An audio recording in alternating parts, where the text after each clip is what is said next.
Pessoal, vamos lá? Eu vou passar uma revisãozinha básica aí do array pra gente aprender, né? O Portugal ele trata isso daqui como array, tá? Eu chamo de vetor também, porque ele permite, o que ele permite aqui você fazer? É como se ele armazenasse vários números numa variável de memória só, tá certo? Na aula passada, o que eu ensinei para vocês aí? Tá? Declaração de um vetor de dimensão 10, por exemplo.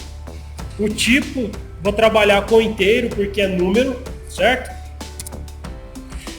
Depois eu vou digitar o nome da variável, vou abrir aqui uma chave e esse número aqui representa para mim o número de posições, tá? que o vetor consegue armazenar, certo? Abrir o Python aqui para auxiliar a gente aí.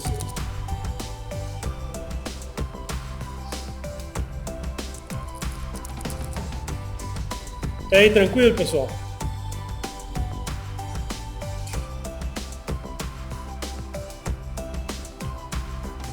Bagunçou meu zoom aqui.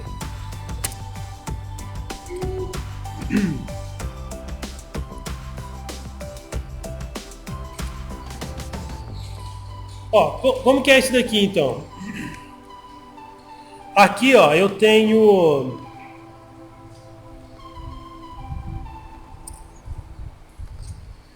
aqui o nome da variável. O que define para mim que isso daqui é um vetor é quando eu defino aqui tamanho para ele, ó.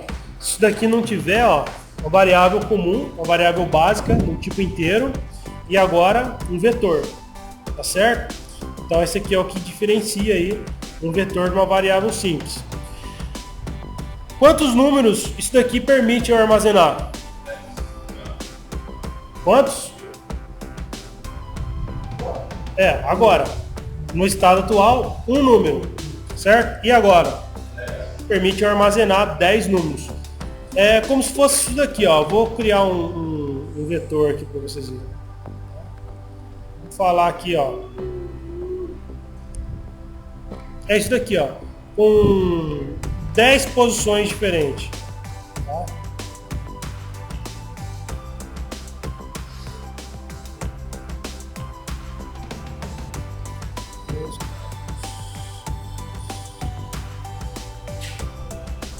Um, dois, três, quatro, cinco, seis, sete, oito, nove. É isso daqui, ó. Então em cada quadradinho aí, ele vai conseguir armazenar um número. Lembrando que ele inicia aí na posição 0. Ele inicia na posição 0. Vou trocar essa cor aí para facilitar aí. Ele inicia na posição 0. 0, 1, 2, 3, 4, 5, 6, 7, 8, 9, acabou, 10 posições, certo? Eu já estava querendo colocar 10 aqui, mas na realidade, colocar 10 aqui, aí seria 11, né, a posição, oi? Sempre inicia no 0, tá? Então, pessoal, aqui, quando eu coloco o comando ler, o que acontece? Ele vai preenchendo números aqui dentro. Ó. O que acontece quando o programa estiver rodando? Rodou o programa, o usuário foi lá e digitou o primeiro número, 2. Rodou o programa continua rodando. Qual que é a chamada do programa? Para preencher esse vetor. Né? Ele vai digitando números, os números vão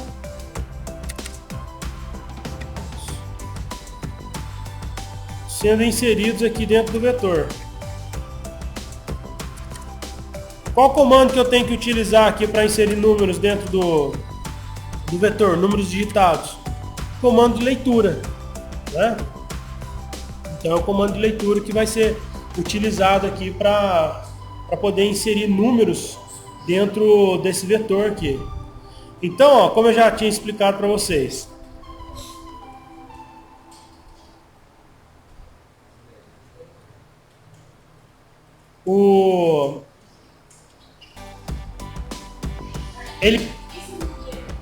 então, o número dentro dele foram os números que a pessoa... Fiz uma simulação aqui. Foram os números que a pessoa digitou, entendeu? Que foram armazenados aí dentro do vetor. Tá certo? Agora, na prática, como que ficaria isso daí, ó?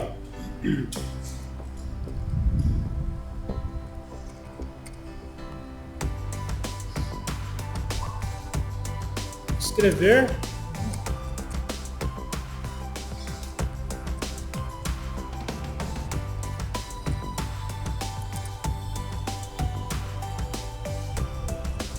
Aqui eu deveria fazer assim, ó. O que vai acontecer aqui, ó? Esse ler num0 significa que a primeira posição do vetor será preenchida através desse comando, certo? O que eu deveria fazer aqui então, ó? Vou dar um Ctrl C aqui, ó. Ctrl C e vou colar 2, 3, 4, 5, 6, 7, 8, 9, 10. E vou trocar o que? As posições, ó. 1, 2, 3, 4, 5, 6, 7, 8 e 9. Tá? Aí, ó. Pronto. Tá feito o programa. Qual que é o enunciado? Criar um programa para preencher um vetor de dimensão 10 com números digitados pelo usuário. Números digitados pelo usuário. Tá aqui, ó.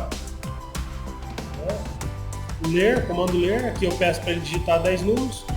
Programinha aí de 5 linhas. Vou verificar que está correto e vou apertar aqui para rodar. Olha lá.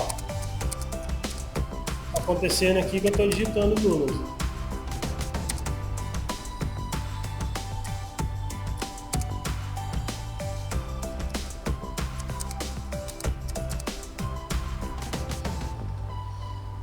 Isso daqui eu ensinei na aula anterior também, ó.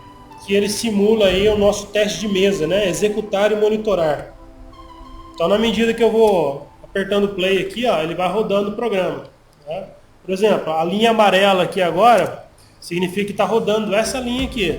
Né? Então, eu vou digitar um valor, ó. Primeira posição do vetor preenchida, ó. Digitei 10. Vou digitar um novo valor, 15. Segunda posição preenchida. Vou digitar um novo valor, 60. Terceira posição preenchida. Então tá funcionando. E na sequência aí ele vai preencher todas as posições aí do vetor. Ó, eu vou criar uma outra variável de memória. Vocês vão ver aqui nesse teste aqui, esse teste de mesa, a diferença entre uma variável vetor e uma variável comum. Vou colocar uma vírgula aqui, vou digitar num underline A. Vou aqui em executar e monitorar.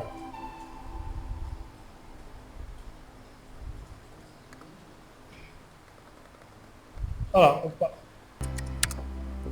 Aqui a diferença, ó. Num underline A, uma variável comum com uma posição só, tá zerado aqui. E aqui um vetor de 10 posições, que vai de 0 a 9. Nesse teste aqui é importante observar que ele não dá para você aqui o número da posição. Ó. O que você tem que fazer? Você tem que saber o tamanho que é o vetor, certo? No caso aqui eu criei um vetor aqui de tamanho 10. Né? Então, logo eu sei que a primeira posição dele 0 e a última posição é 9. Entendeu?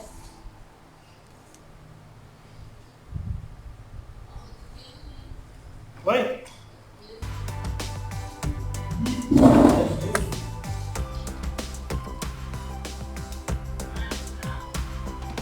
E um vetor de posição 100? Sempre no 0, última posição 99, tá? Então é isso daí, ó. Agora que vem a problemática, né?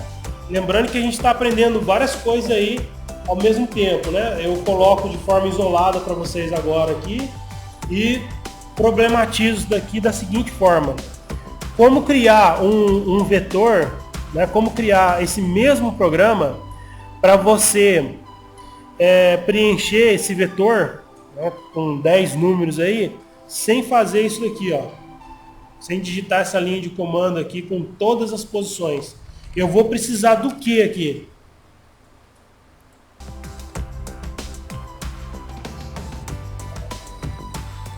Sem ter que fazer isso daqui, ó. Isso tudo aqui, ó. Vou deletar agora, ó. Vou colocar uma interrogação aqui dentro. O que eu tenho que fazer para acontecer a mesma coisa, mas